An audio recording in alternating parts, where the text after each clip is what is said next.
Welcome in to another edition of the Junkyard Dawgcast. It is a post-game Georgia football edition, and I'm currently recording this in Sanford Stadium press box. I've got just to my left over here, the Austin Peay radio booth. I thought they just said something very profound as they closed down their broadcast, saying that Austin Peay came to town and gave Georgia way more than they ever could have bargained for, and I think that is 100% an excellent way to describe how this game went. From the Georgia standpoint, probably very ugly at times. From the Austin Peay standpoint, probably showed how they won a game 34-14 last week against a team that was giving a Power 4 opponent a lot of fits earlier today as well. So we'll talk more about this game. We'll talk about statistically what happened, some of the key moments of the game. As we talked about during last week's episode against Marshall, Jordan Hill and Olivia Sayer are currently down at Kirby Smart's press conference. We'll see what comes out of that. I'm sure he was very displeased about many of the same things that you were. I was just down there talking to some players as well. So a lot to take away from this game. And despite how a lot of the conversation will go around it, there was both great things and not great things to take away from this matchup. As I did last week, I'm going to start going through statistically what happened in this game and just kind of to give you an idea of, I don't necessarily think that the scoreboard and the way things were going are complete pictures of the story. And we'll get into the passing game because I know that a lot of people are going to want to have some conversation about the passing game as well. But statistically, Georgia, 421 yards of total offense, 231 yards passing, 190 yards rushing. 24 first downs. They were 7 for 13 on third down. That was 5.5 yards per play, 8.6 yards per completion, and 7.8 yards per carry. Georgia did have the 2 turnovers. Nate Frazier fumbles, London Humphreys fumbles. We'll talk about those moments a little bit more as well. Statistically, Austin Peay had 196 total yards, 151 passing, and 45 rushing. I think that that's more a story of the game than is going to be talked about because there's going to be so much focus on the negativity around the offensive side, at least in that second quarter, third quarter lull that sort of went on. And I'm not pushing back against any of that either, just, the way that I see it. So I'll also call out Gunnar Stockton's stat line as well. Gunnar Stockton, 26 of 34, 227 yards, did not account for a touchdown in the air, did not account for a touchdown on the ground. That's after having 4 a week ago against Marshall. So I don't think Gunnar Stockton would say, I don't think that Kirby Smart would say, Mike Bobo would say that it was Gunnar Stockton's best day. I know that there have been a lot of questions, at least over at the Junkyard at Dogs 24/7. If you're not subscribed, please go subscribe to Dogs 24/7 right now. Jordan Hill is going to have a lot of spectacular content coming out of Kirby from that as well. I'll have some more content. Kip Adams will have some more content. Olivia Sayer will as well. And I think there will be plenty of discussion around what happened offensively. Why did it not look as comfortable as it did a week ago? A lot of Georgia fans are up there scoreboard watching Tennessee, and they see Tennessee 45 last week against a Power 4 opponent, and then they go and hang 72 against East Tennessee State. Georgia fans are saying, why can't this happen in Athens? I think there's a few factors in that. One, the turnovers were costly. Georgia's humming along in that first quarter. I mean, moving the ball well. Nate Frazier fumbles sort of kills some of that momentum. Georgia scores touchdowns on its next 2 possessions after that, and that's when things really started to stall out. That second quarter was abysmal. I don't think that anybody's going to sit here and tell you that Georgia's second quarter offensively was what it should have looked like. There were 3 and outs. There wasn't much attempt to make downfield pass attempts. The running game sort of started to stall out, and then it got really ugly there right before the end of half when Georgia has 5 plays within the 5-yard line, I think within the 3-yard line, not able to punch it in. Chauncey Bowens gets tripped up after a defender splits the gap, ends up falling down. It's 14-3 at half in a game that I think very easily could have been 28-3 or in that range if certain things weren't going the way that they did in the first half. The predominant takeaway from this matchup will be that Georgia's passing game is going to be a concern. I am going to be in the minority, I believe, with this opinion. I don't think you can take too much away offensively from what Gunnar Stockton did last week and this week. And until we see what Georgia's able to do against Tennessee next week, I don't think it's fair to draw any real conclusions around this team. Could you have some concerns? Could you say that there are some red flags about what this team's able to do offensively? 100%. I'm not pushing back against that, but I just say be cautious. Just because Tennessee scored 72 last week does not entitle them to scoring 72 next week against a team that hasn't given up much defensively through 2 games. How much do we know about the defense so far? It's probably fair to say don't make any big conclusions about them either, but I will say the defensive stop there at the beginning of the 4th quarter on the goal line shows me a lot about the identity of this team. From talking with CJ Allen and Justin Williams and Dalen Everett, down with player interviews just a few minutes ago, they all were talking about the importance of keeping the opponent out of the end zone. And there was ongoing conversations as that drive was unfolding to say, no matter what, got to keep Austin Peay out of the end zone here. There have been times in the history of Georgia. One that strikes me is the Mississippi State game years ago, late in the game. Georgia's up 31-3, and they end up making a goal line stand there right on the goal line. I think it was Monty Rice at the time, steps in, hat on hat, makes a stop on 4th down. And it feels so small because 31-3, who cares? It's 28-6. Who really cares? But when a defense has that kind of competitive spirit, when a score is out of reach, I think it tells you a lot about what you can expect from that defense when there are competitive moments later on in the season. It is with great delight that I am here to add Kip Adams to the show. Kip, thank you for joining us. I've given some of my thoughts. I want everyone, whatever I just said, ignore everything that I've said because I trust what Kip has to say from what he saw on his vantage point more. Kip, what's the panic button level at right now offensively? I just had to take a shower before joining the show to cleanse myself of the stench and what we just witnessed today. I'm going to go kind of in a different direction and say that the weather in Athens was the second ugliest thing that people in Sanford Stadium had to experience on Saturday. And it was everyone in the Junkyard was kind of right when they started bringing up that Nichols game from 2016, because that was a comparably ugly performance, just an uninspiring overall output, even when the numbers kind of tell you that Georgia didn't struggle offensively for the most part. I mean, when you're able to put up over 400 yards of offense, it's normally a fairly decent day, the opponent notwithstanding. And I think that's kind of where there's a little bit of in between here where I think, Ben's trying to reel us back to the middle ground here of not overreacting, myself included. Because when you look at it, you look at the numbers can kind of lie to you a little bit and saying, okay, Georgia ran for 190 yards. Gunnar Stockton did not turn the football over. Georgia kept Austin Peay out of the end zone. These are all things that you can look back on maybe at the end of the season and go, okay, I mean, it wasn't as bad as we thought. There's just other things that continue to be red flags for me personally, and that's one, Gunnar Stockton's inability at the line of scrimmage to see downfield beyond, we'll just say 10 yards. I mean, we knew going into the season that the middle area of the field wasn't going to be where Gunnar Stockton picks apart opponents. It's going to be a lot of screens in the deep ball, but his unwillingness to let loose is something that, as fans and viewers, we can't know what's happening in practice. We also can't know what the game plan is. We can only just surmise what we're watching in the game, and it just does not look like Stockton's willing to throw the ball downfield for the most part. He got some there towards the end, but it's too late in the game. Are you trying to hold back these decisions for conference play? Because, again, you're going to have to make throws like that probably earlier in the game against Tennessee. You cannot let yourself get in this kind of situation.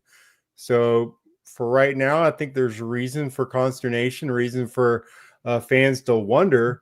It's just one of those situations where we won't know until it really comes down to it. But this game, taken from this game, is that Georgia had to play important football way too late in the game, and there were a lot of missed opportunities for this team and this coaching staff to get other guys in the game that, again, that we talked about the value of that. Now we have to talk about lost value. There's lost value here. And then that does boil down to, again, turnovers played a big role. You can't, put the ball on the ground like that, like London Humphreys and Nate Frazier did. But still, at the end of the day, your quarterback is going to take you as far as you can go. And right now, that is still a huge question mark for Georgia in my eyes.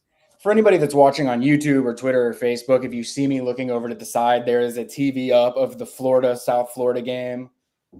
There's 3 seconds left. Florida's up 16-15. And USF's going to kick a very short field goal here. So if I get distracted, that's why. I apologize, Kip. I was listening to everything that you said, but my goodness, I can't keep my eye off this TV over to the right of me over here. A lot of what you said there, I'm in complete agreement about. I'm sorry, Kip. I got to watch this field goal. We can't continue on until we see it. I'm watching it as you speak right now myself. So it's good, and that's game. And the University of Florida has lost to South Florida 18-16. My God, Kip. I don't want to sidetrack us from a Georgia podcast, but what in the world? I mean, I haven't been paying attention to this at all. What? I mean, at the end of the day here, we may be talking about the better performance a quarterback in these two games being from Gunnar Stockton. I think you cannot turn the ball over in these situations. And I think DJ Lagway had a performance to forget. And I think, again, USF, we saw what, the Bulls did in that first week of the season. And even in our expert picks, I was thinking about this, the fact that this team kind of reminded me of the Boise State teams in recent years and the way that they played. I just did not think at the line of scrimmage that this team would be able to hold up against Florida. And yet they came out here and again, they just weren't afraid to take some chances. This game was actually closer than it really should have been. I think that the coaching staff kind of reeled it in a little bit and played a little conservative, allowed Florida to hang in this game. It shouldn't have even been this close. It's a shocking performance, and one that, we'll be talking about this game a lot more, I think, than the Georgia Austin Peay game. Is again, huge interception in this game in the third quarter. An outstanding play by James Chenault, just a diving pick, and it put, it kind of changed the momentum of the game where, okay, I don't think this is going to be one where Florida is going to be able to put them away. And then, the safety as well. I just think those two plays were kind of just the tipping point to where it's like the momentum was in South Florida's hands, and Florida fans, do have reason to worry about the outcome. And it rang true. Biggest win of the weekend so far. Alabama going down week 1, Florida going down week 2. I feel like that should provide some sort of coping mechanism for the Georgia folks that have lost their mind during a game that their defense didn't give up a touchdown. What you said, Kip, trying to revert back. I got so sidetracked by that Florida game. I apologize for everyone watching or listening to this. I did you a disservice, but reverting back to what Kip was talking about. I mean, I agree. The biggest concerns in this game are going to stem from what does Georgia's downfield passing game look like, because we have no idea. And now you've got Tennessee and Alabama and Kentucky who seem to give Ole Miss at least a fair share of fits these next 3 weeks. You got to get certain things figured out. I don't want to do the I told you so game, but we talked all offseason that Georgia's offense is not going to be able to look the same this season as it did last season. Carson Beck and Gunnar Stockton are not the same quarterback. They do not have the same strengths and weaknesses. I am not going to sit here right now and say this quarterback is better than that quarterback or that quarterback is better than this quarterback, because that's not, to me, what's important about all of this. Gunnar Stockton is Georgia's quarterback.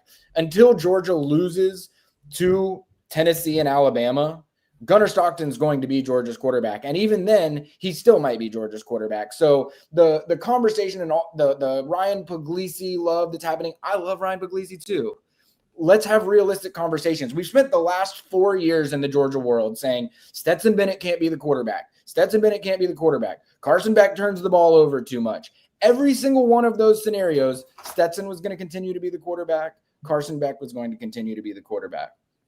The only difference here is we haven't seen Gunnar Stockton do good enough things consistently to feel convicted in that staying the status quo. But I promise you, Georgia coaches feel that way. He is Georgia's starting quarterback. That is not changing. Again, until Georgia loses 2 weeks in a row, these next 2 games, he's the quarterback. So let's just live in that world and say, how does Georgia find ways to win? Put yourself in Kirby Smart and Mike Bobo's shoes. How does Georgia find ways to win with Gunnar Stockton's strengths, working around his certain deficiencies, capitalizing on some of the skill sets of Zachariah Branch, of, Colby Young, I thought showed today he's going to have to be a weapon for Georgia, both in the short passing game, screens after the catch, he did some good things.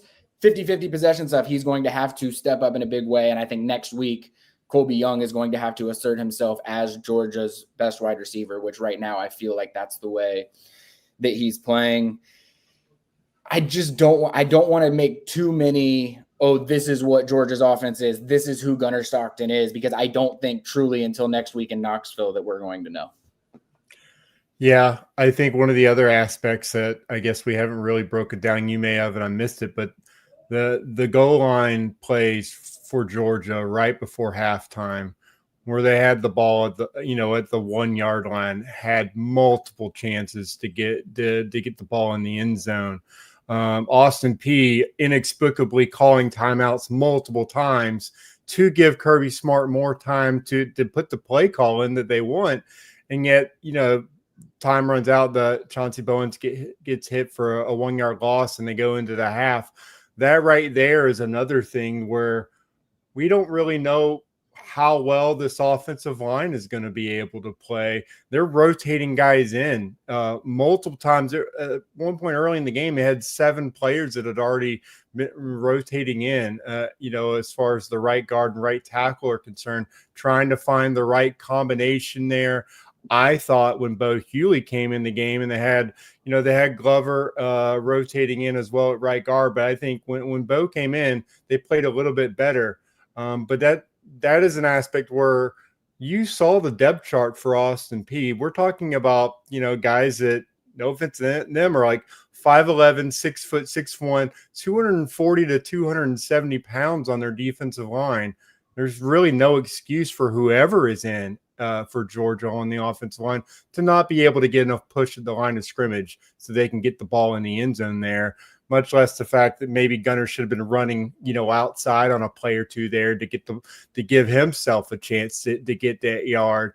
I think that is just as big a question mark for me as it is whether Gunnar Stockton can develop a vertical passing game, because they have weapons at wide receiver, and Bobo was calling plays that they were getting separation as well. When we saw guys running down the field, you can't just cast the blame completely at Bobo when you're seeing guys open. He cannot force Gunnar to get rid of the ball. So there has to be some middle ground there to where they come to him and say, you're going to have to let it rip. You saw Ryan Puglisi coming in the game. He wasn't afraid to let it rip. You also saw maybe why Ryan Puglisi didn't get a little bit more run, because he's not afraid to let it rip, even if maybe he shouldn't. And that's something that if they're going to Knoxville, you can't have guys just taking chances on throws, early in the game. We just saw, again, it happened with Florida. When you're making throws you don't need to make, you have costly turnovers in the game. Gunnar just needs to make the throws that he should be capable of making. And that's the difference in where this Georgia team, the overall season outlook after 2 non-conference games that ultimately should not have told us anything about this Georgia football team. if you're like Tim Griffin and you missed the game, you don't have access to ESPN Plus or SEC Network Plus, or it was a nightmare for you trying to find it, or maybe you didn't want to sit through a 2-hour weather delay, Georgia wins 28-6 against Austin Peay. Depending on how you want to interpret that scoreboard, it could ruin your night, or you could be happy that Georgia kept its opponent out of the end zone for the first time this season and hopeful that it might happen more later in the year. We're going to take a quick break. When we come back, I'm going to talk about some of the injury-related things that we know already, some guys back, some guys that weren't there today, an unfortunate loss that's probably going to be a long, long return as well, and then hopefully Jordan Hill will join us at some point as well. We will go through the nation's or through the scores from the week as well, not top 25 SEC games, and I don't think anything's going to make me react the way that the Florida game just did, but who knows? Maybe I've missed something that I didn't realize. I will say before we go to break, if you're not already, please subscribe to Dogs 24/7. Do we still have a promo going right now, Kip? I probably shouldn't even ask that if we don't.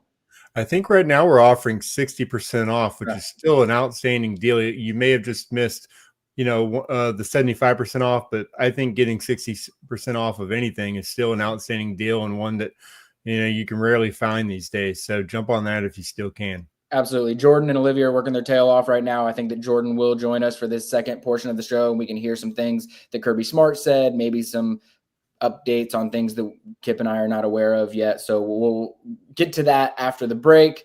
And stick with us. We got a lot left to chat about.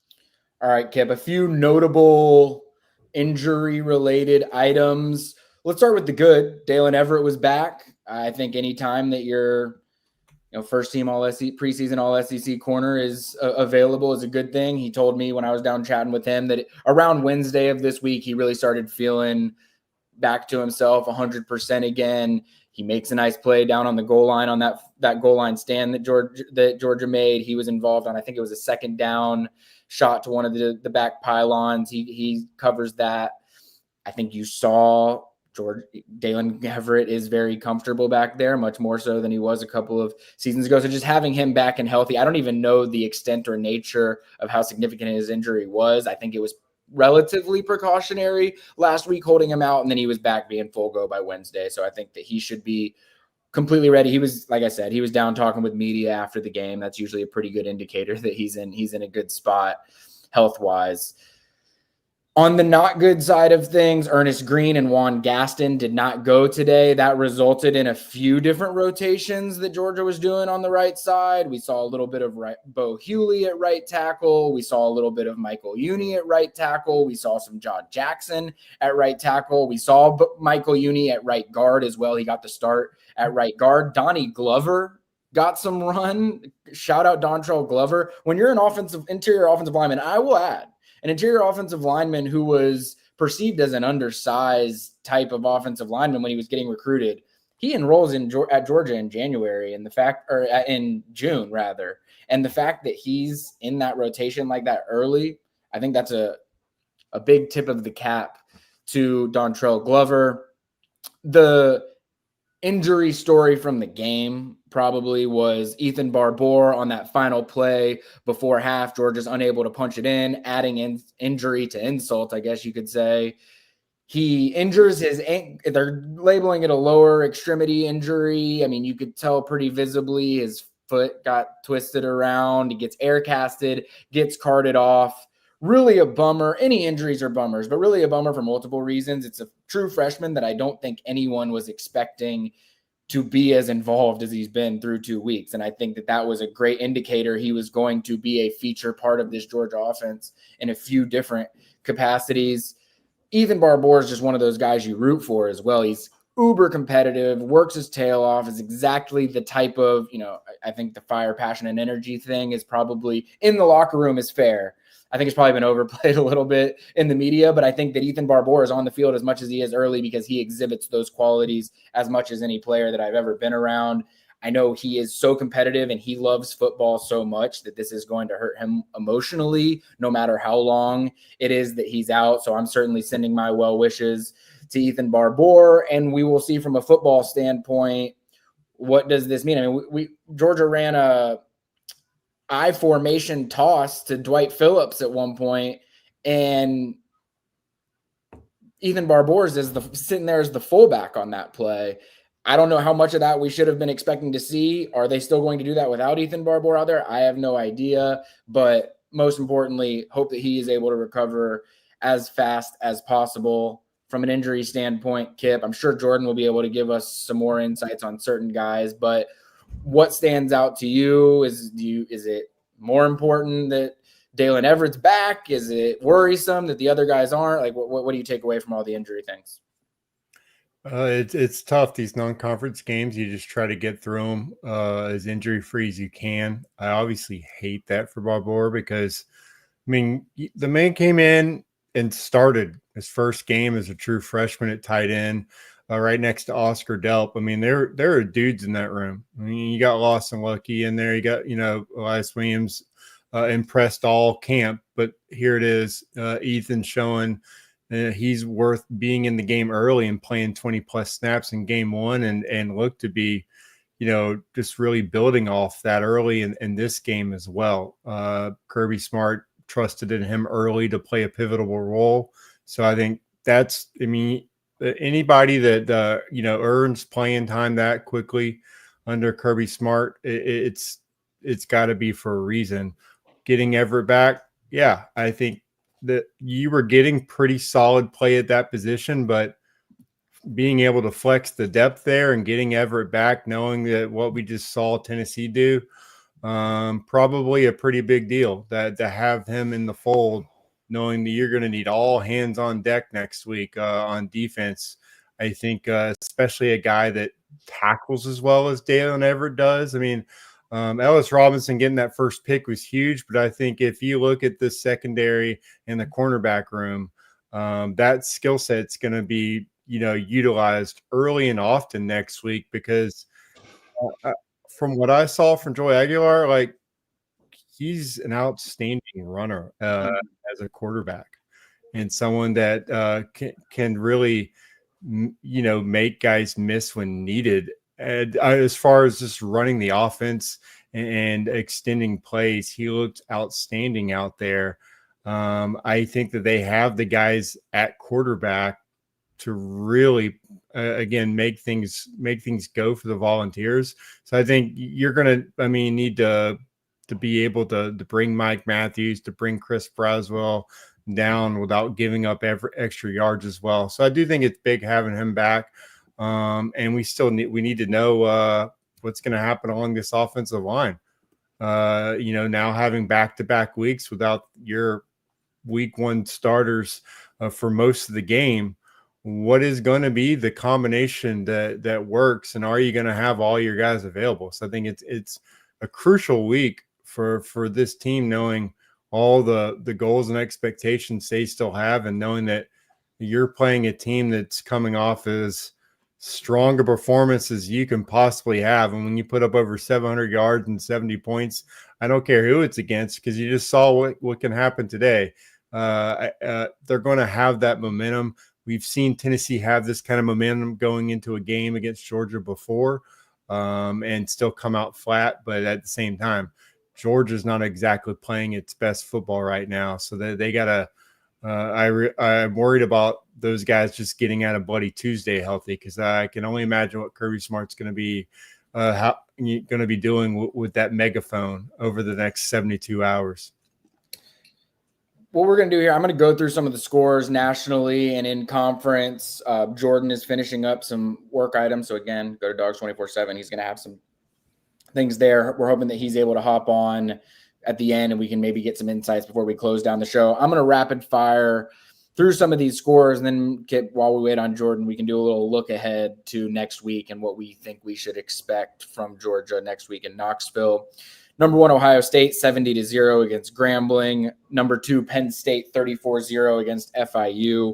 Oregon, 69-3 against Oklahoma State. I don't know. The Mike Gundy show might be coming to an end here in Stillwater. Also, the Todd Grantham show, I should remind folks as well. Number 7, Texas, 38-7. There was a lot of Arch slander through the first 2 3-and-outs. Then he has 4 touchdowns in the first half. Again, I'm still in wait-and-see mode on Arch Manning. Clemson, number 8, Clemson, 27-16 against Troy. That one got interesting for a while, Kip. Did you catch any of that one? Yeah, I thought, I will officially jump off the Cade Klubnik bandwagon as he looked really lost out there and made some really poor decisions in that game. Again, they came back and were able to pull bar, but at the same time I was watching the Florida game, I also had my eyes on the Clemson game because Troy looked like they can hang there, but unfortunately their quarterback made some terrible decisions late in that game to allow Clemson to kind of get away there and come out with a safe victory. But I did not I'm probably a little bit more higher on Arch Manning right now than really on Cade, because with the weapons he has available to him, it's just really unfortunate. Some of the throws he makes and then some of the reads that he was making out there for a guy that was getting not just Heisman love, but we're talking first round, number 1 overall pick from a lot of people. I thought he had a lot of, pro skill set out there as well, but it's just, this is a performance that he's going to look back on and know that there were several times he should have, just not gotten rid of the ball and lived to see another day. So that was one that kind of stood out to me. I know the game that's going on right now, Mississippi State, Anthony Evans just had a 48-yard catch for a touchdown against Arizona State. That was the one where I just flipped the channel and saw that one and saw immediately a former Georgia player making a big play, and that's a game where you're expecting to have a shootout. So I think Mississippi State with the first blood in there in that one, and looking pretty impressive so far. Looking like they might be able to go up 2 scores and maybe another upset alert early on in that one. Running through a few more. Number 11, Illinois might be legit. I don't know. 45-19. Looking at their schedules, like they've got Ohio State, they've got USC, they've got Washington, Indiana. But if they can steal a few of those, like, not ruling out Brett Bielema as a playoff head coach potentially. As we mentioned earlier in the show, number 13, Florida goes down at home, 18-16 to South Florida. I can't believe that. I mean, I can believe it. South Florida has looked awesome 2 weeks in a row, so it's not a huge surprise. Gosh. South Florida has Miami. They're playing at Miami next week, and I'm just thinking about the fact that all these like Sunshine State games, because now all Florida has to do now is go to LSU to play next. And then they play at Miami. So their next 2 games, you could be looking at a 1-3 Florida hosting Texas. It could get real ugly there quickly after a game like this. But yeah, for South Florida, it's like you have a chance to really prove yourself against Miami now before playing SC State, Charlotte, North Texas. I mean, games that for this program would seem like manageable wins. And so I think it's an opportunity for the Bulls. I mean, if they have 3 top 25 wins, they beat a top 5 program. I mean, it's just kudos for the CW network for getting that Miami USF game. That's going to be a big one for them at 4:30 p.m. So I think, it's crazy, but it also changes the whole viewpoint of what the next couple of weeks are going to be like for USF and for Florida. Number 14, Florida State, 77-3, another team. They're looking like a different version of themselves. They have matched their season win total from a year ago, so shout out to the Seminoles. Number 16, Iowa State, beats rival Iowa 16-13. Baylor comes back from 14 down in the fourth quarter, upsets number 17 SMU 48-45 and double overtime. Texas A&M doubles up Utah State 44-22. Tennessee 72-17. We'll talk about that at the end of the show as well. Indiana wins 56-9 and Texas Tech wins 62-14. Couple of SEC games that I wanted to call out. I'm going to do this every time that I have an opportunity. In SEC play, don't forget that South Florida did upset number 13 Florida 18-16. I just wanted to, as we're going through SEC scores, I didn't want to leave that one out either. Texas, we already mentioned. At Texas A&M, we already mentioned. Ole Miss wins 30-23 against Kentucky. Real tough for anybody, hypothetically speaking, who might have had Ole Miss minus 8.5 or 9.5. They're up 10 with 13 seconds left. Kentucky settles for a field goal, tries to get the onside kick so they could take a heave. Backdoor covers 30-23.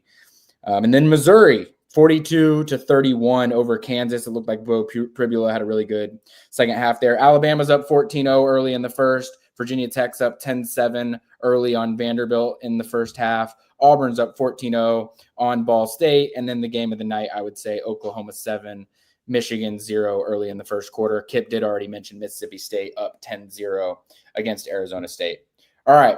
We have on the line Mr. Jordan D. Hill was down with Kirby Smart for the postgame press conference. Jordan, I'm just going to leave it open forum for you. What happened while you were down there? What did we learn from Kirby, and what were some of your biggest takeaways from that? Yeah, I think Kirby kind of, tried to not – he tried his best to kind of show the positive, and I don't think that's a surprise when it comes to games like this. He acted like, he was totally confident in Gunnar Stockton. He was asked about Gunnar's confidence, and Kirby talked about that, he needs to see the confidence that Gunnar shows in practice out there on the field, which, just for me, I thought in week 1 against Marshall, he looked fine. He looked comfortable, made plays. And for whatever reason, that just was really lacking today. Kirby made the point. Georgia needs more explosive plays. He talked about offensive line, being kind of a piece of the puzzle in the issue, and especially with play action, being able to protect and give Gunnar those opportunities. Talked about what he liked from Chauncey Bowen, Dwight Phillips Jr., what they did there. Injury update on Ethan Barbour. He didn't really say anything specifically, but he made it pretty clear that's a pretty tough injury. I don't anticipate we're going to see Ethan Barbour anytime soon. Talked about the defensive effort, getting a stop at the goal line there late. He discussed the issues right before halftime, and he pointed out a point that I made on social media that, Austin Peay helped them out by giving them a timeout, by taking a timeout, and they still weren't able to take advantage. So you could tell he was frustrated there. All in all, I don't think, Kirby was going to come out and say that the past game was a disappointment. But I think he understands they got a lot they have to improve, and I think they understand Gunnar Stockton's got to play better, but so do the guys around him. All right, Jordan, I can hear the background noise. It's a working press box. Tell everyone to stop cheering and having a good time and get back to work. I'm sure Kirby Smart was asked some questions about the offense, what was going wrong. I know he's going to say, until I see it on tape, I don't really know. I know that the goal line stand down before the end of the first half was probably going to draw a lot of questions. Did he say anything notable as it related to the offensive productivity or that end of half goal line stand in particular? No, I don't think so. I mean, he was asked a couple times about the offensive line, and he made the point that, they deal with injuries on the offensive line every single year. He didn't really kind of use that as a crutch. I think, his biggest point, I thought, was that they knew they had opportunities in the passing game that they just didn't execute on. And he didn't point any fingers. He didn't say, that this was an issue, that was an issue. Now, there was a point, I'm trying to remember which drive he was asked about specifically. I think that might have been in the second quarter after Georgia has the fumble to open, and they score touchdowns on the next 2 drives. And then they have kind of a rough drive where it sort of stalls out, which I thought was kind of similar to what we had seen against Marshall. Hot start, can't keep it up. And, Kirby pointed out that there were some drops on that drive, that some of those incompletions were not on Gunnar. He made the point that one of the incompletions, was a little bit behind the intended receiver. I can't remember if that was to London Humphreys, who that was to. But, no, I think that he wanted to kind of play it straight, that he understands there's going to be people on that offense that are frustrated with how today looked, but they've got a week to clean it up. They know they have to clean it up. I mean, Tennessee put up 71 today. Again, it's ETSU, but you look at the fact that, Tennessee played an FCS opponent, put up 71. Georgia played an FCS opponent, only put up 28, and it took quite a while to get to that 28. So I thought that he did his best not to point fingers, but I think everybody involved, I talked to Gunner for a couple minutes, and I think he did the thing of like, I want to watch the film and kind of see, but I think he was pretty straightforward and up front that he has to play better and that the offense as a whole has to get better if they're going to have a chance on the road next week. We don't need to spend too much time on this final question that I have, but Jordan mentioned it there. I mentioned the 72-17 score that Tennessee had against East Tennessee State today. The performances just looked so different from one another. I think there's going to be a lot of conversation this week about which team is actually better as Georgia heads to Knoxville. What do we think? I know we're going to have shows all throughout the week previewing that game, so we don't need to get too much into it. Instinct reaction right here in the press box on Saturday. Do you think Georgia wins next weekend against Tennessee? I'll go first, and I'll say yes, and I think that is more a credit to the Georgia defense. I think that they understand how to slow down a Josh Heupel offense. I think we've seen, 2022 and 2024, 22 Tennessee comes to Athens as the nation's #1 team, and they weren't able to generate much offense. The fact it was 27-13, it wasn't even that close. And then last year, I never really got the sense last year that Tennessee had a chance to win that game in Athens. So I say Georgia wins, but, Georgia's got to be able to generate offense. They've got to score at least 21 on the road. And if they play like they did today, they will not do that. Now, I think they're fully capable, can correct some things, clean up some things, but it's going to be tough, and I'll be interested. I think before today, I think I saw a line that was like 6.5 for Georgia. I would hammer that, and I'm sure it will drop before that game. But I think Georgia will win that game on the road, but I think that says more about the Georgia defense versus the Tennessee offense than it does my confidence in the Georgia offense. Kip, what about you? What you think? Yeah, like Jordan mentioned, I just looked back at that 2022 offense, and it was coming off 4 straight performances of scoring 40 points or more. They had just went up, coming off a 44-6 win over Kentucky. They put up 65 on UT Martin the week before, and remember that. They came in with everyone wondering, is anyone going to be able to stop this offense? It was the nation's, I think, is the #1 scoring offense at the time coming in. I do see similarities with that. The only issue is I don't think Georgia has the 2022 defense either on its roster right now, much less, just the fact that the offense was humming with a returning starting quarterback at that point. So the margin for error is just so much smaller in this game now because you're still trying to get Gunner Stockton the game to slow down for him. And all the similarities when you look back to the 2020 year with Stetson are still kind of there, where he's still trying to find his way. He doesn't seem to have that confidence in the guys that he's throwing to. But at the end of the day, maybe he doesn't have the confidence because in practice, that defense is making life harder for him. So I still lean on that defense being able to get the job done. And Georgia's running backs did show a little bit more today. They have some explosiveness. You've got multiple guys in there. Chauncey Bowens looked outstanding. He's continued to earn, I think, more carries and earlier carries on drives.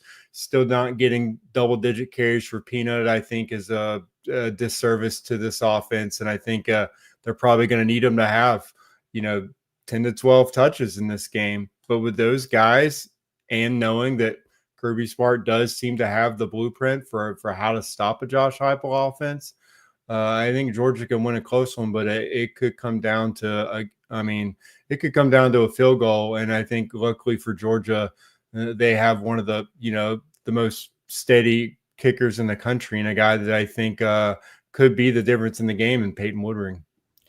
I don't know which way I think it's going to go, but I think it is going to be a painful one for both sides. Whether you are a Georgia person or a Tennessee person, next week is going to be a painful week and a painful Saturday because it is an important football game for both teams very, very early in the season. First SEC game for both sides. We will have plenty coming out of the Austin Peay game, plenty looking ahead to the Tennessee game next week. Please subscribe to Dogs 24/7. Right when we hop off here, we're going to have plenty going up on the site right after this as well. So please join us over there.